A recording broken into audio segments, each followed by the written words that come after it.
Assalamualaikum warahmatullahi wabarakatuh. Selamat bergabung kembali pada mata kuliah analisis kelayakan industri dengan subtema Tax and Depreciation. Sebelum kita mulai perkuliahan, berikut adalah beberapa tips yang bisa digunakan oleh adik-adik semua terkait dengan pembelajaran online.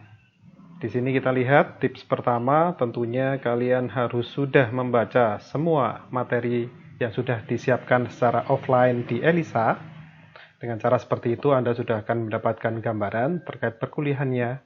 Kemudian yang kedua, membawa materi tersebut secara online saat kita melihat dan belajar di sini. Kemudian yang ketiga, siapkan komputer Anda, kemudian buka spreadsheet, karena dalam materi-materi kuliah ini kita akan berlatih bersama.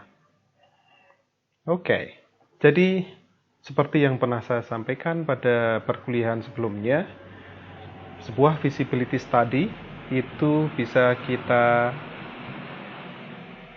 analogikan seperti timbangan. Di sebelah kiri kita memiliki B yang berarti adalah benefits, kemudian di sebelah kanan adalah C yang kita sebut sebagai cost atau biaya. Jadi sebuah analisis kelayakan industri adalah menimbang antara dua hal, benefit atau mudarat dan cost atau biaya, benefit and cost. Dalam pertemuan-pertemuan sebelumnya, saya sudah menyampaikan, memberi contoh bagaimana sebuah investasi bisa dimodelkan, bisa dianalisis secara sederhana. Jadi, dari sekian banyak cost elemen yang saya tuliskan di sini, Anda tentunya sudah belajar beberapa. Yang pertama adalah kita sudah khusus mempelajari tentang investment cost. Salah satu komponen biaya di benefit cost analysis yang sangat penting yang akan muncul committed di awal dalam jumlah yang sangat besar. 1 minggu pertemuan sudah kita laksanakan khusus untuk membahas bagaimana cara mendapatkan capital cost. 2 yang ada di sini tidak akan kita bahas karena kita juga sudah membahasnya sebelumnya.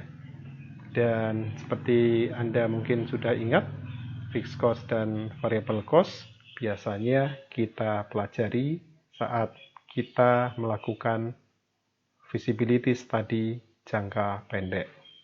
Karenanya, jika kita ingin melanjutkan analisis untuk long term, agar analisis kita menjadi lebih realistis, tentunya kita tidak bisa meninggalkan apa yang disebut sebagai pajak. Orang bijak sadar pajak, kata Bu Ani. Jadi di sini kita nanti akan melihat bagaimana efek dari pajak itu mempengaruhi cash flow analisis kita dan mempengaruhi hasil akhir dari kajian kita. Selain itu, satu komponen pembiayaan yang juga penting untuk dipelajari adalah yang disebut sebagai depresiasi. Yang menarik nanti adalah bahwa ternyata depresiasi kita bahas berpasangan dengan perpajakan. Kenapa? Karena depresiasi akan mempengaruhi cash flow kita secara tidak langsung melalui pajak. Karenanya dalam perkuliahan feasibility study, pembahasan tentang depresiasi tidak dipisahkan dari pembahasan tentang pajak. Karenanya dalam perkuliahan kita, nanti kita juga akan melihat bagaimana dua komponen ini akan mempengaruhi cash flow analisis kita.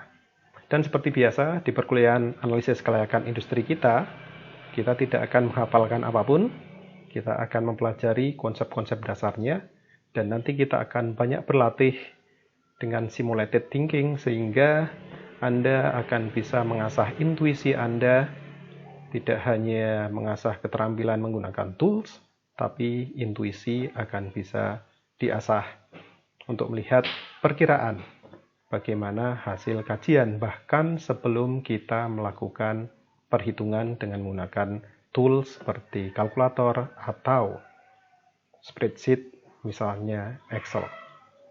Jadi kalau kita misalkan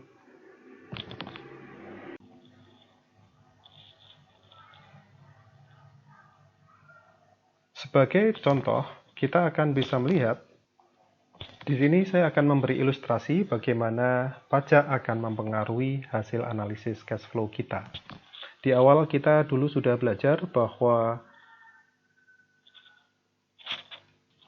kita memiliki sebuah konseptual model AKI seperti yang di kiri atas ini. Ada benefit dan ada cost. Jika kita modelkan dalam bentuk cash flow analysis, kira-kira akan seperti ini. Ini adalah tentang waktu analisisnya. Kemudian bagian di sini kita akan memasukkan revenue atau benefit. Kemudian di bagian bawah sini kita akan memiliki biaya. Jadi kita punya komponen revenue seperti yang ditulis di sini. Kemudian ada komponen biaya yang kita tuliskan di bagian sini. Dan kita akan bisa menghitung net cash flow. Ini adalah model yang paling sederhana yang telah kita pelajari pada minggu sebelumnya tanpa mempertimbangkan pajak. Lalu bagaimana pajak akan mempengaruhi cash flow-nya? Dia akan mempengaruhi cash flow karena pada akhirnya setelah kita menghitung net cash flow, kita akan menambahkan di bawah sini sebuah komponen yang kita sebut komponen pajak yang harus dibayarkan. Kira-kira seperti ini. Karenanya, net cash flow yang awalnya di minggu-minggu sebelumnya kita sebut hanya net cash flow saja, pada mulai hari ini ke depan, kita akan sebut dia sebagai net cash flow before tax atau sebelum pembayaran pajak.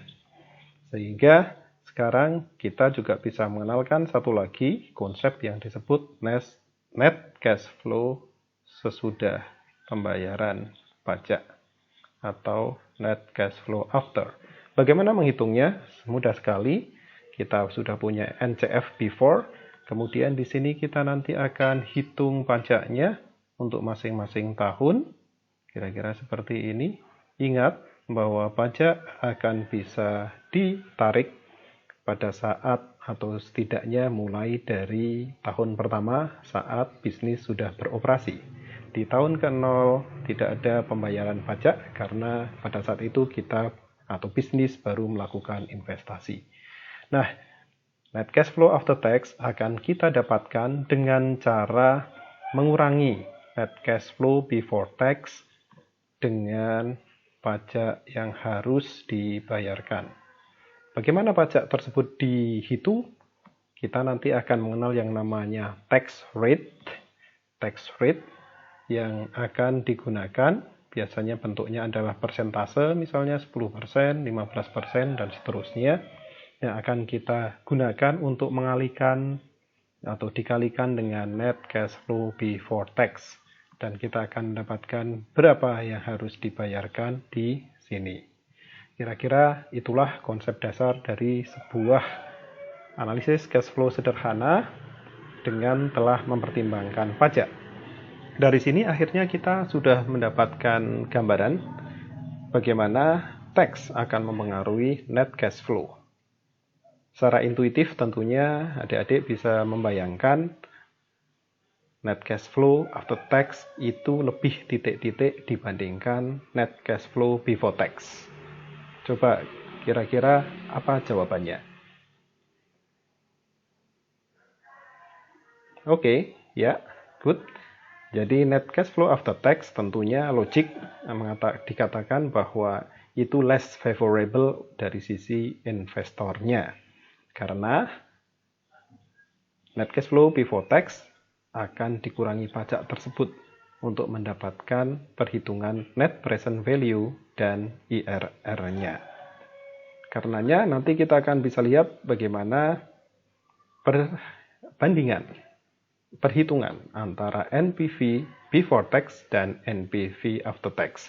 Pada titik ini, adik-adik mahasiswa harus sudah mulai bisa membayangkan dan secara intuitif menebak NPV before tax dengan NPV after tax itu hubungannya seperti apa.